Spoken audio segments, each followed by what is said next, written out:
My name is Tracy Chasimire. I'm the studio director at Zeus Content Studio. We've taken it upon ourselves to move for her. Not just her actually, but everyone, to create an awareness, to give a platform. It's not just survivors, it's the advocates, it's caretakers, it's us, because we've had this whole misconception that cancer is for older people, it's for women, breast cancer in particular. But we are here to tell you that young people get breast cancer. 1% of breast cancer patients are men. And it's not just older women, but even the younger women as well. So as we get into details, stay informed, take on the initiative, and remember, it's not just for October. It's 12 months a year, because the fight is on. And it starts with you, it starts with me, to everyone.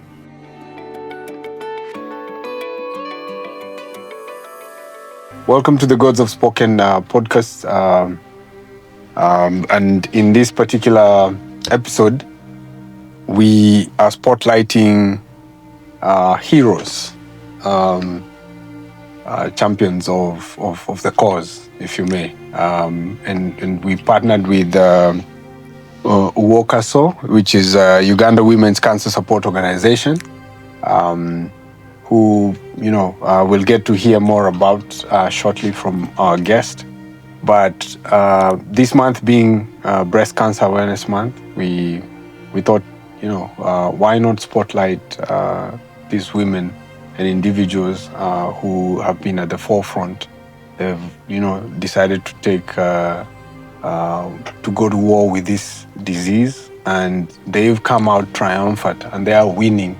And today we're lucky to have an amazing guest, one of the heroes of this cause with us, and we're going to briefly hear about her. I'm going to shut up and she's going to take over and talk to us, tell us who she is, what she does, how she's involved in this war against breast cancer, and we get to hear and learn from her.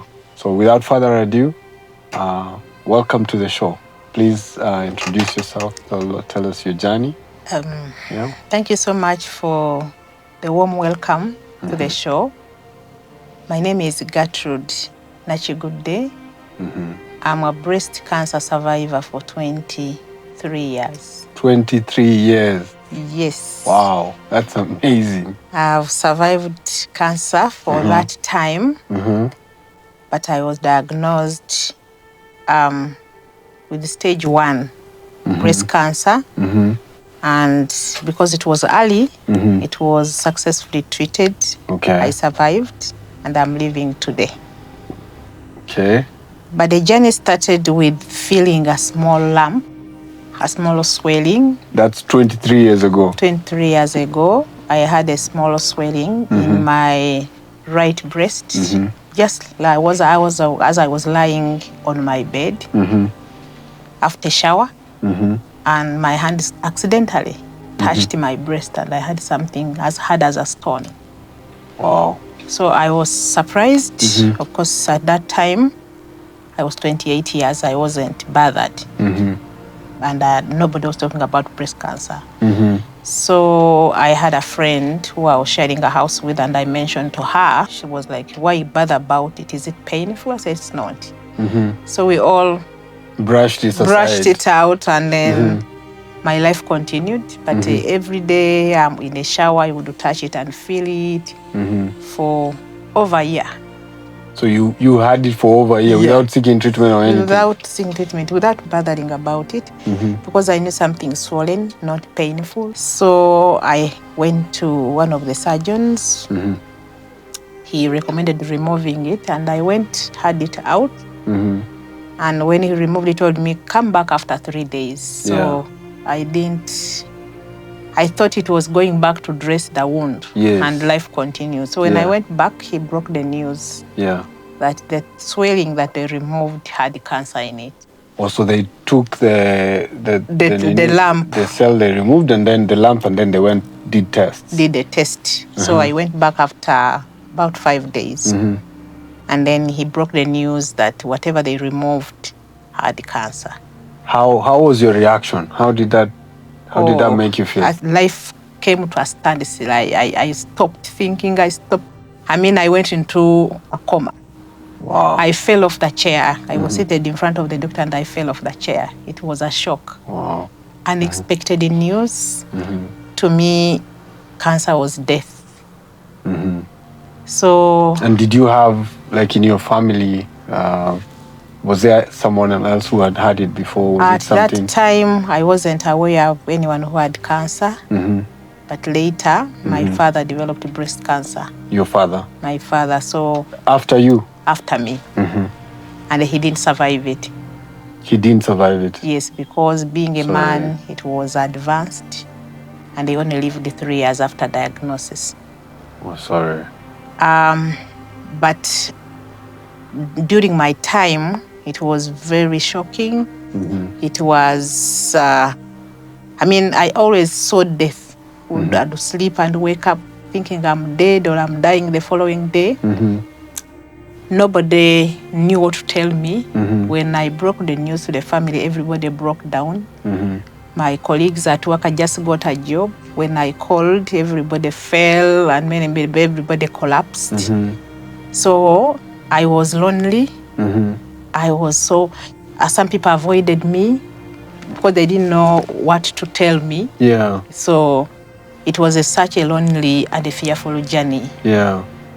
So, but I had support. My family was with me. Everybody was there for me, despite the fears, because every time they would come to me, they'd be in tears. And they would make me cry all the time. This was even after they had removed the lump? The lump. It was... So had it progressed anywhere else? Or? When they removed the lump, of course, after receiving the news that it was breast cancer, I had to be referred because I had this in the private clinic and I had to be referred to Mulago, Uganda Cancer Institute, for further investigations. So of course, we ran the x-rays and the heart, the blood, and the treatment was the removal of the breast. That was what they recommended? Yes, even if the cancer had not spread, they were to be sure that this cancer should be removed completely. I had to lose a breast.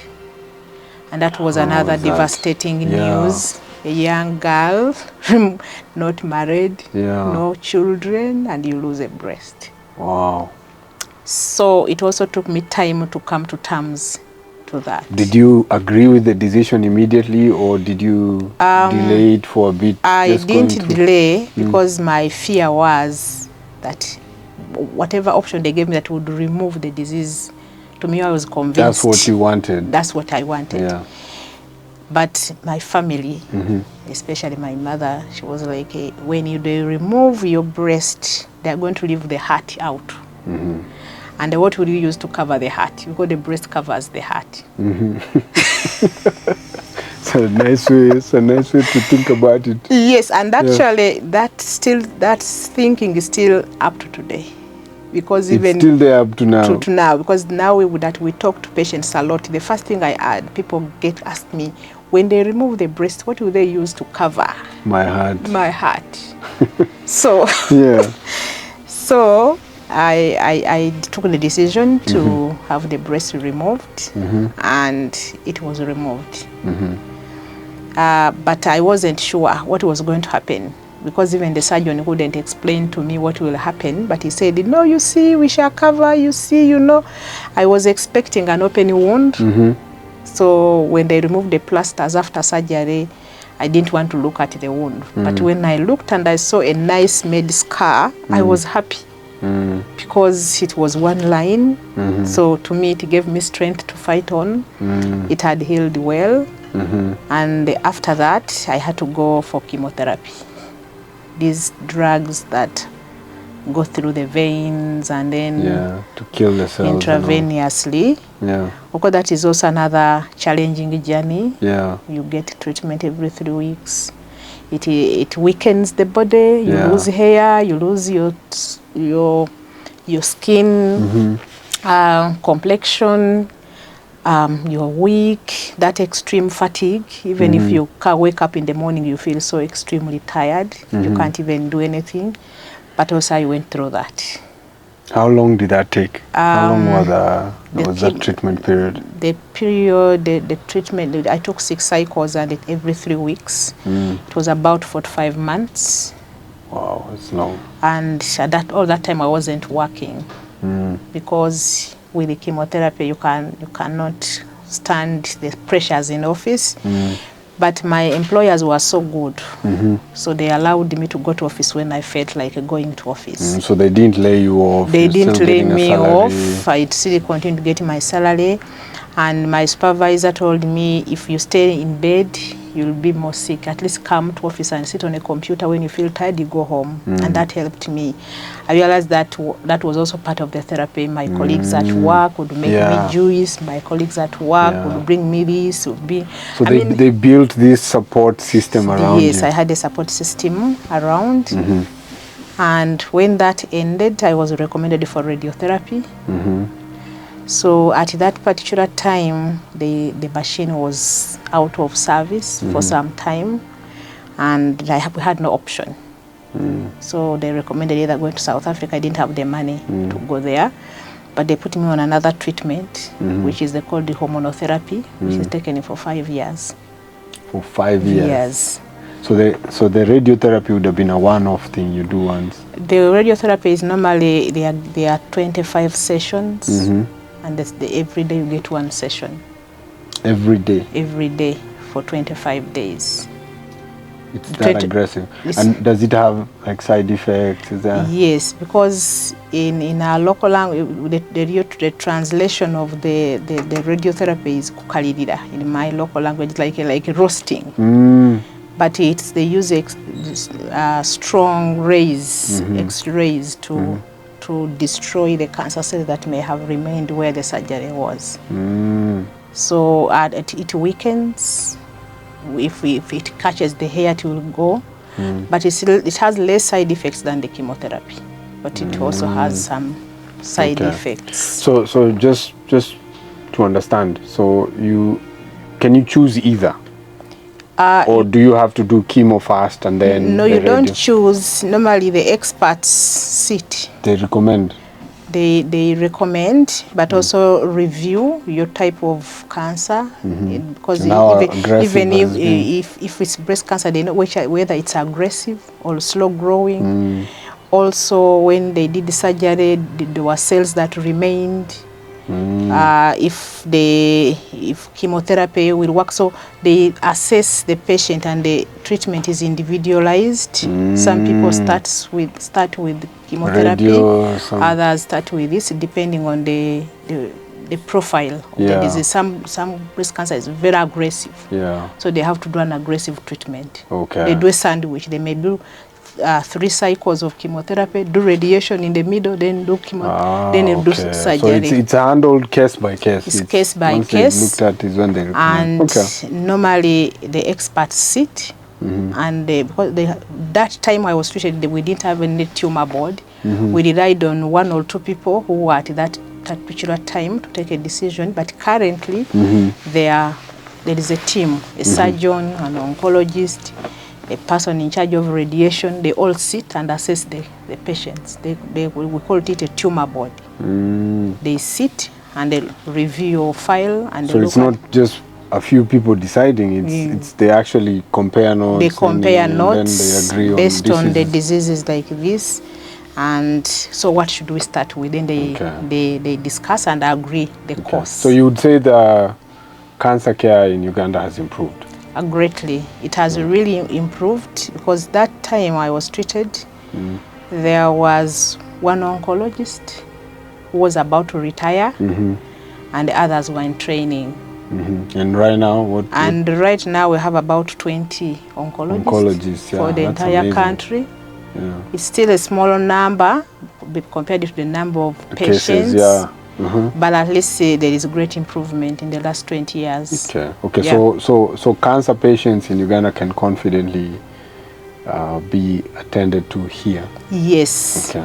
because we have all the disciplines, we have all what it takes to treat a cancer patient in terms of the human resource. There are very few, so you find people will be in lines for a long time, but when they have an opportunity to be attended to, they will have the require good care. The good care they require. So let's go back to, you go through radiotherapy.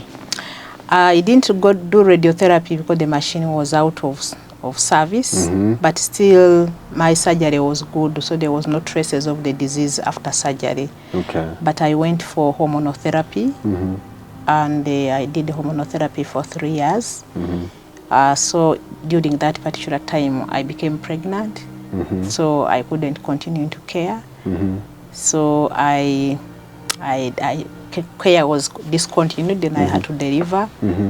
But then I kept under monitoring. So and I also took good care of myself, attend my reviews, do my regular checkups, and I wasn't put back on any treatment because there were no traces of the disease. So that's how I've lived. And how often do you check? Do you go back and just check to make sure that they're in the first 5 years, it was supposed to be in every 6 months. Then after that, 1 year. After 2 years, then after 10 years, so now And all along you've been checking your clear? I've been checking and clear.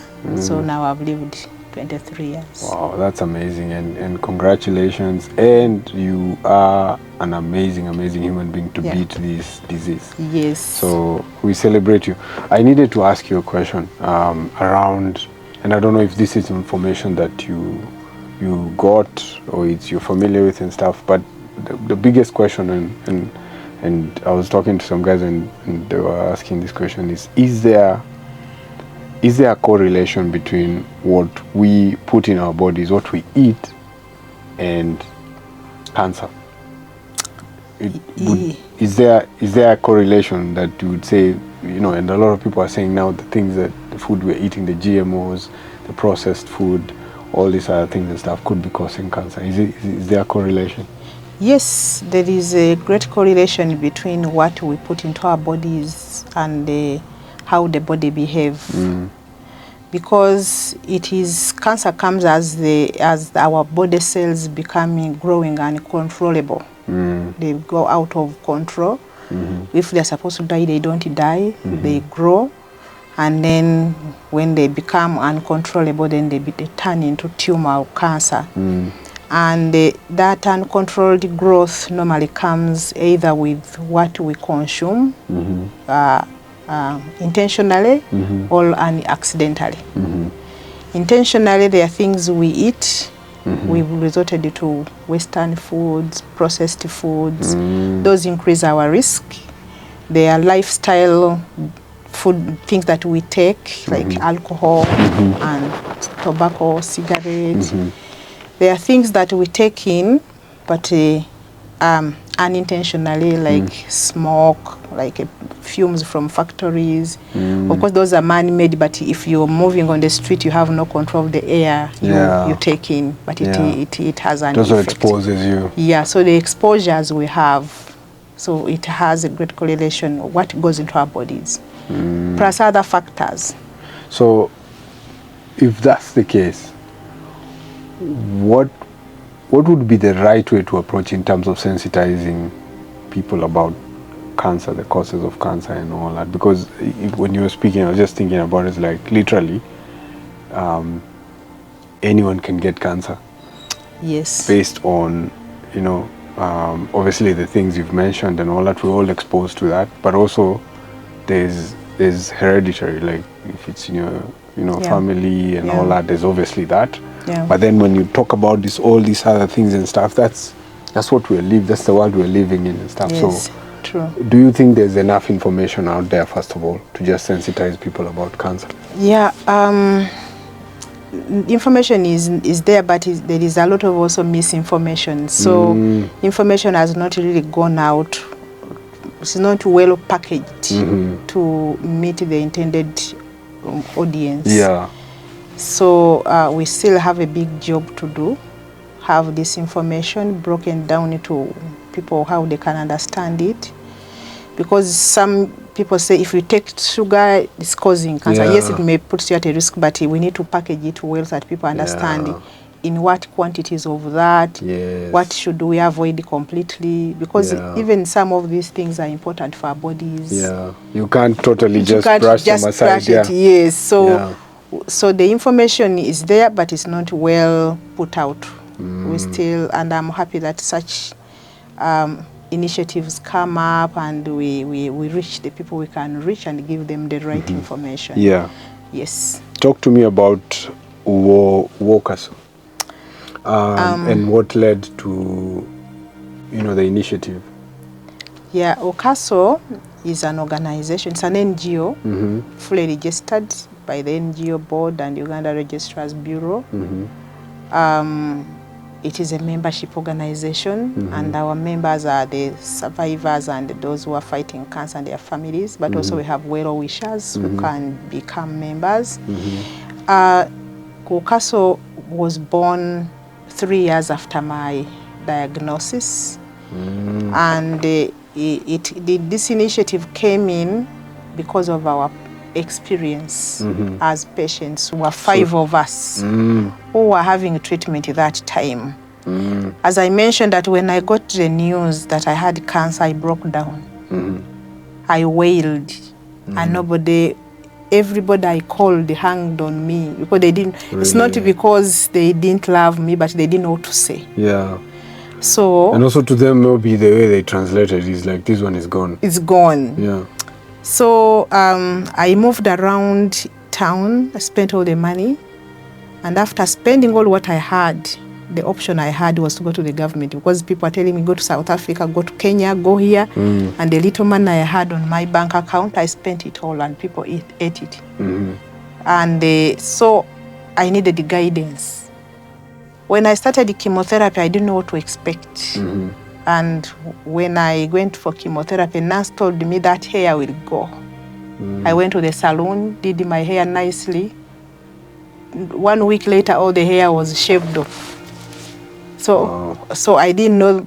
So there are so many things that happened during my treatment that were so shocking. So in search for information, I felt many people are going through the same. Yeah.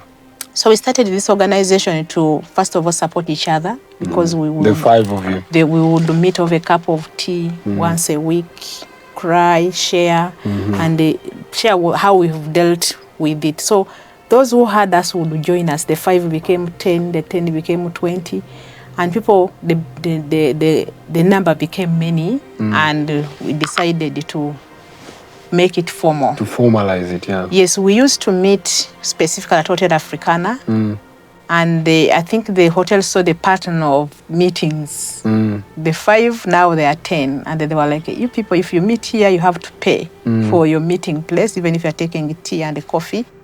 So we realized we need the chairman's bag, so we would collect money amongst ourselves and pay. But then we said, why not make it a formal organization and support each other? So it operated as an informal organization for 2 years. Then later, we formalized it, registered, so that we can reach out to all those who needed us. Because from that time, we got a lot of referrals. We put our numbers at all the hospital, people would call us. I have a diagnosis, I'm going for surgery. What will happen if they remove the breast? So you guys became this sort of de facto, default knowledge pool. Yes. Or resource pool where anyone who's dealing with the disease and stuff would come in and get first-hand experience, information from survivors and all that. Yes, and we've continued to do that. This is our core business, to support those who are going through treatment. How many members are there now? We are over 200. Wow. Across the country. We are, because all those who come to Kampala for treatment, they receive our services. So when they complete treatment, they subscribe as members. Then we take them through a training on how to support other patients when they go back to their own districts. How does someone become a member? Apart from having the disease and coming to you, how do you become a member? Do I have to pay something? Yes, we pay subscription, the 50,000, and then we annually subscribe with the 50,000. Yes. And that gives you access to the entire membership and the information that you have and everything, yeah? But membership is optional. Those who feel want to become members pay and become members, but we don't deny services to whoever comes. Because we give services to whoever comes, and because cancer still has a very big stigma. There are people who don't want to associate with some organizations, even if they want to receive your services. So people don't come for counseling. Some people don't want to come late in the evening so that people don't see them coming. Some we've met them at home and we support them. I didn't know cancer has there's that kind of stigma. Yeah, it has quite a lot of stigma. So a lot of people don't want to share that they've had cancer, and that's why during this month, out of the 200 members we have, not even half can go on TV and say that and share that I've had cancer. Yeah. Wow. We need to change that. Yeah, true. We need to change that. I think the more we speak about this, the more we amplify these stories. Yes. And I, so the way I look at it is the same effort that was put behind diseases like HIV. Yes. Sensitization, government got behind it. The private sectors and public sectors also got behind it. Yes. And it's become, the education around the disease has been pushed by everyone to the point where now it's, like the knowledge is there.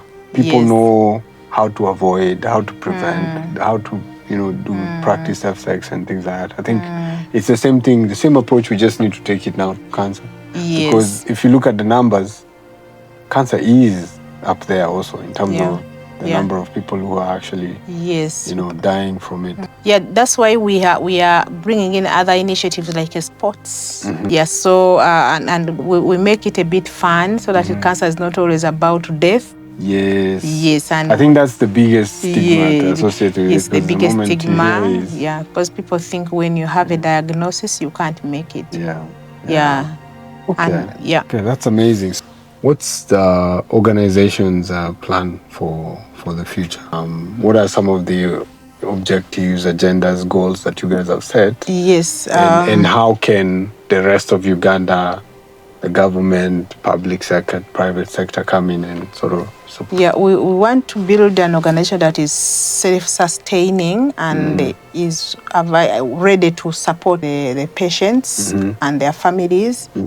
And in the initiative that we are doing, we are making a fundraiser to build a home of hope, a rehabilitation center. Yes.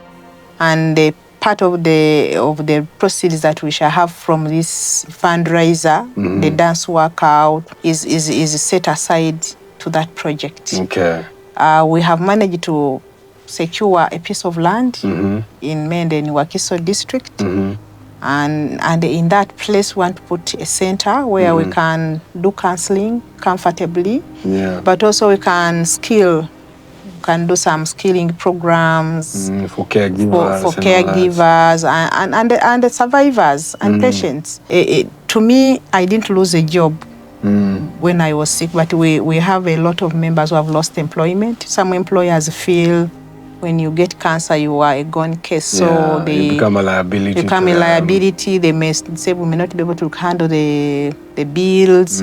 So if you are 40s or 50s, they want to advise you to retire early so that they don't want to take on responsibility for these cares. And many people, after treatment, they're energetic. They can work. They can still go back and work. They can go sit back and work. So in the meantime, people are not working. We have started on this to skill them. Let them learn a skill. They can do something even if they're very sick and seated in their own homes. They can still get something.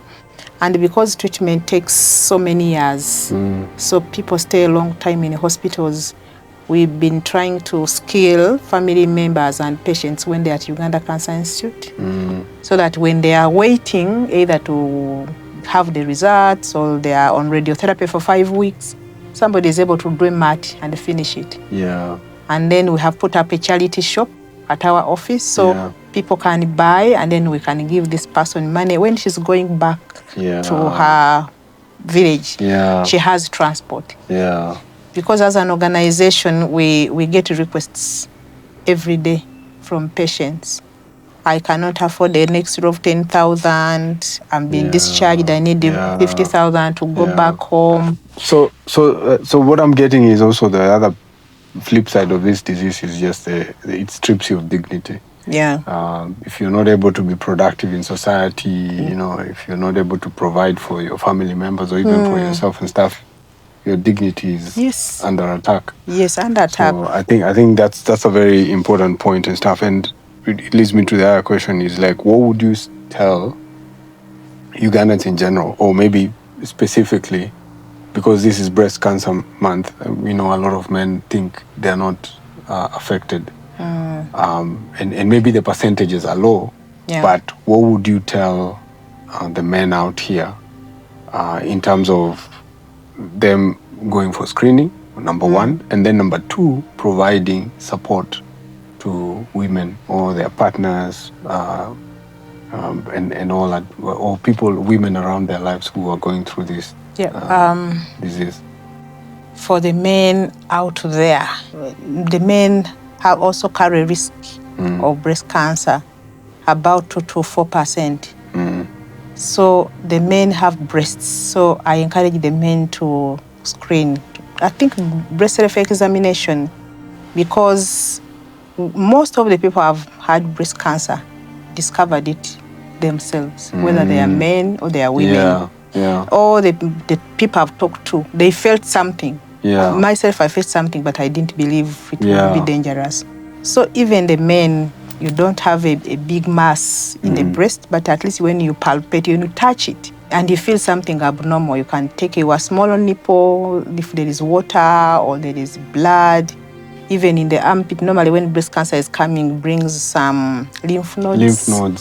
So somebody feels a lymph node, or if a swelling on the collarbone. So also to intentionally do breast self-examination. When I go to supporting the women, our theme for this year is Move for Her. So we are encouraging the men in lives of those women who are battling breast cancer to support them. As an organization, we have seen quite a number of women abandoned because the men feel they're no longer women again. When they don't have breasts, they will not perform their responsibilities as women and wives. So they tend to neglect them and don't support them. And treatment takes quite some time. As I mentioned, for the 5 years, you are on treatment. So it is important that you also seek counseling. At our organization, we counsel the men, because at times they abandon the women because they don't know what to do. They've not got the information. But when we counsel them, we help them plan, first of all, their resources. You plan accordingly that this person will be on treatment for not less than 1 year. So that when you are financially broke, you don't just run away. We help them plan and we prepare them for that very long journey. So we do the counseling for the men, but also we do counseling for the rest of the families. And we have a lot of women who have the children now being taken care of their mothers as caretakers. These children get mental breakdown. They miss. Traumatized. They are traumatized. So we always encourage the families to support these people, not to leave the children to do the caretaking. And also to alternate caretaking. Because if this young girl or young boy taking care of the mother for over a year, takes a toll on them. It takes a toll on them, especially their mental well-being. So we've seen a lot of young kids who are taking care of the patients becoming addicts, because that's the way to deal with it. They have to find a release. So when we are counseling the families, we've found all of this, and also it has come to us as survivors. We've also got some survivors getting mental breakdown, because you enter into a family and you hear the child is an addict, the mother is very sick, the father abandoned them. So those issues. So This October, we are encouraging people to move for her. That is our theme. Yeah. Move for her, support her, be there for her, so that she can also fight. I was able to fight because everybody was there for me. Behind you, yeah. My employer was there for me, and my employer paid all the bills. Wow. And my family was there, supported me, brought me food, washed for me, did everything for me. Yeah. And the psychosocial bit is 50% the care the patient needs. Wow, that's amazing. Yeah. That's amazing. I think we've come to the end of this particular interview. Again, you know, the women need us, and also the men. Like I said before, we are not out of the woods. We still have breasts, maybe not big. And also, we learned that when we get it, it's far much more aggressive because we don't have a lot of tissue on our breasts. So it's very important that, you know, you do the screening yourself. You check yourself as a man, but also the women out there, keep checking. If you find, if you come across a lump and all that, immediately get that checked out by the right people. Go to the right places. And maybe I just ask that, where should someone go immediately to find a lump? There have been programs that have been training all health workers from health center 4s in this country. And those people have been trained to identify, to help women identify serious lumps. Yeah. But they don't have the capacity to tell whether it's cancer, but they always refer. Okay. But for those who are in Kampala, Uganda Cancer Institute has a screening program Monday to Friday. And the doctors are there, check these lumps. Thank you so much, and see you on the next one.